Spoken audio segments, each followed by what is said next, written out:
Welcome to the Black Gay History Channel. Please share this video and subscribe to this channel for more captivating content. In many places around the world, including here in Canada, we just celebrated Pride season at the end of June, and I recently got news of LGBT Pride expanding in the motherland.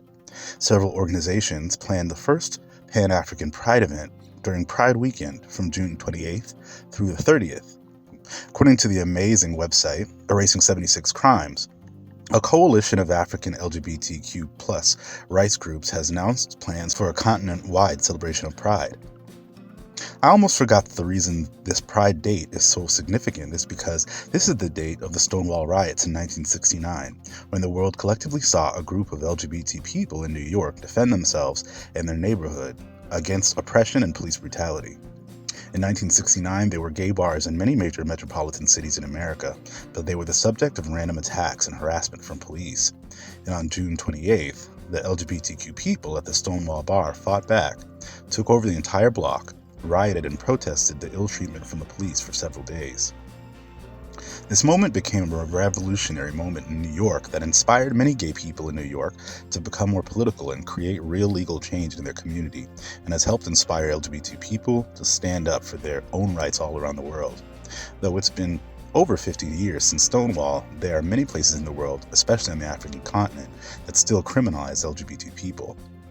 Now, African organizations across the continent are organizing multiple coordinated public, private, and online events to bring the LGBTQ African community together. On Erasing 76 Crimes, there's this really cool map that displays where the Pride events, public or private, were planned to be held. Many of these countries are cracking down on LGBTQ rights and making it illegal to gather or promote any LGBTQ-friendly language or ideologies, including countries like Morocco, Egypt, Mali, Ivory Coast, Ghana, Togo, Benin, Nigeria, Cameroon, Zimbabwe, Ethiopia, Madagascar, Kenya, Uganda, Rwanda, and Burundi. Despite these legal setbacks, each designated Pride site will host online meetings, private or public events, depending on each location's level of safety. On the website, Our Pride Tanzania and Namibia are highlighted as countries who were set to have public unity Pride marches this past weekend, likely the first in their country's history.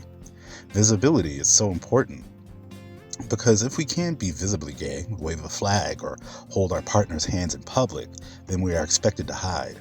I have yet to see any visuals from these Pride marches, so I hope they safely marched and are able to share the footage online at a later date. I think it's also important to mention that the first African Pride event is dedicated to Kenyan LGBTQ activist Edwin Chiloba, who was unalived in 2023. Another reason why Pride is so important is because many LGBT people and activists in Africa have been assaulted, threatened, and unalived across the continent, forcing many others to leave for their own safety. It's time Africans and us in its massive diaspora stop attacking the most vulnerable minorities amongst us and come together to tackle real problems like poverty and oppression that affects us all, gay or straight. Happy Pride.